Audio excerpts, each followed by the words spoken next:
Mount Pilatus, also known as Dragon Mountain, overlooks the town of Lucerne in central Switzerland. Pilatus is comprised of a number of different peaks, of which the highest, known as Tomlichon, is 2,128 metres high. The mountain peaks can be reached by either cable car or by the cogwheel railway, which is currently the steepest in the world. Unfortunately, the railway only operates between May and November, so I didn't get to try on my visit. But the cable cars run all year round and give tourists easy access to the mountaintop without having to trek up, which is between a 4 to 6 hour walk depending on experience. The cable cars and railway arrive just in between Eschel and the Oberhaupt peaks, which stand at 2,118 metres high and 2,105 metres high respectively. From here, Tomlichon can be found just under a mile away. However, for part of the year, Tomlichon remains out of bounds due to weather conditions, and climbing is only generally advised with appropriate experience and alpine hiking equipment. The mountain is surrounded by others nearby. According to local legend, Monk Peak, meaning monk, guards Jungfrau, meaning virgin, from Eger, which means ogre. There is personality within these towers of rock, enough so to bring sincerity out of Mark Twain upon his visit in 1878, in which he said of Jungfrau, "It is a good name, Jungfrau, virgin. Nothing could be whiter, nothing could be purer, nothing could be saintlier of aspect." Saintly may be the case for Mount Jungfrau, but for Pilatus, there are demons which haunt its alluring past.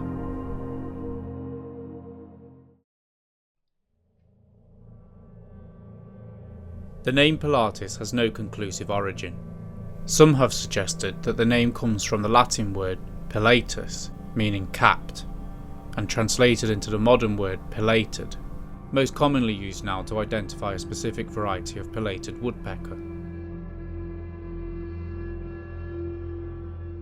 But others tell of the origin of the mountain's name coming from Pontius Pilate, the Roman governor of Judea, who was responsible for reluctantly ordering the crucifixion of the biblical Jesus Christ.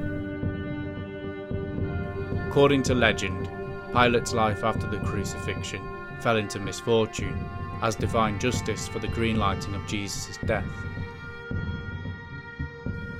He later fell into disapproval from Caligula, whose reign began in 37 AD. During either 37 or 38 AD, Pontius Pilate committed suicide, possibly by force of his own murder by the emperor. The location of this event is not conclusive. However, many believe this to have happened in Vienne, in the south of France. Furthermore, the story goes that following his death, Pilate's body was cast into the river Tiber. But due to the tainted nature of his act against God, the river rejected his body, and the evil spirits continued to follow the corpse. He was relocated to the river Rhone, which would coincide with the suggestion of his suicide occurring in Vienne.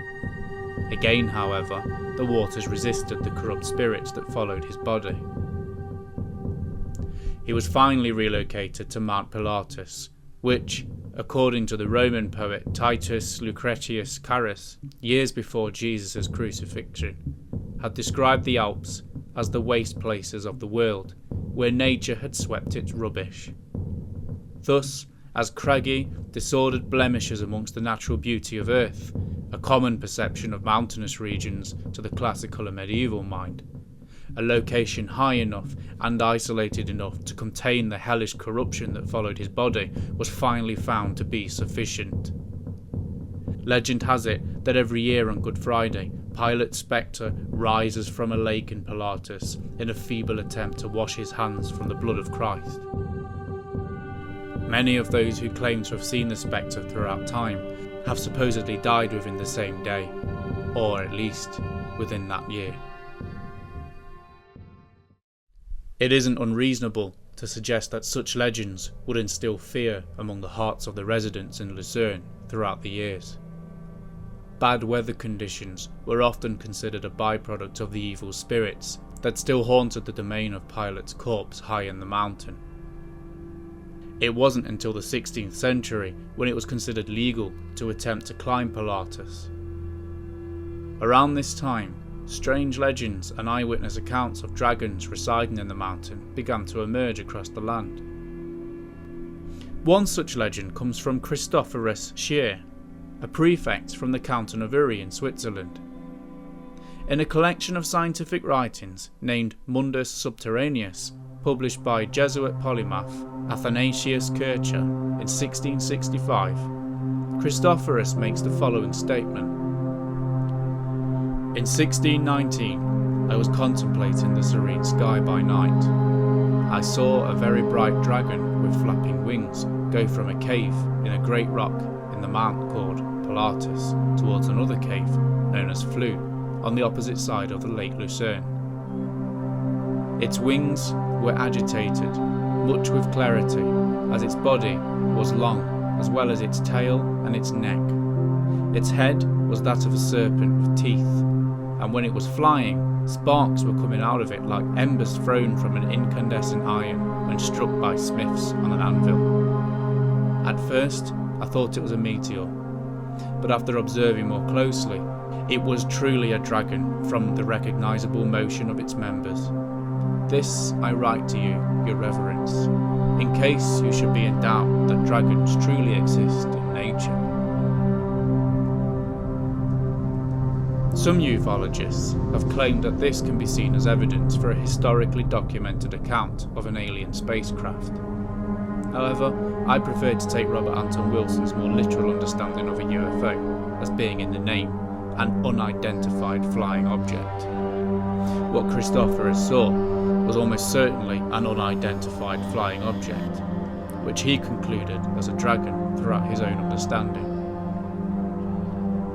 What is interesting is that since people had obviously begun ascending Pilatus during the 16th century onwards, the residual impact of the myth of Pilate's body and the evil spirits would have taken root in the collective consciousness of the locals. Dragons were often seen as otherworldly to the medieval mind, paranormal, serpentine agents of the devil who would spout hellfire from their mouths into the material world. Another legend suggests that in the summer of 1421, an enormous dragon crashed into Pilatus, knocking a farmer out cold. When he awoke, he found a lump of clotted dragon blood, which had congealed into a rock known as the Dragon Stone. The stone would supposedly heal illness, being legally declared to do so in 1509. The stone can still be found on display in Lucerne to this day. There are many dragon legends in relation to Pilatus, but one of which is considered particularly renowned and worth mentioning is of a young man who was climbing the mountain only to fall into a large cavern between two sleeping dragons. He stayed with them throughout the winter, but come spring both dragons arose from their hibernation and aided the man out of the cavern so that he could return home to tell the tale. Nowadays, the utmost part of the mountain locate a hotel and the tourist centre.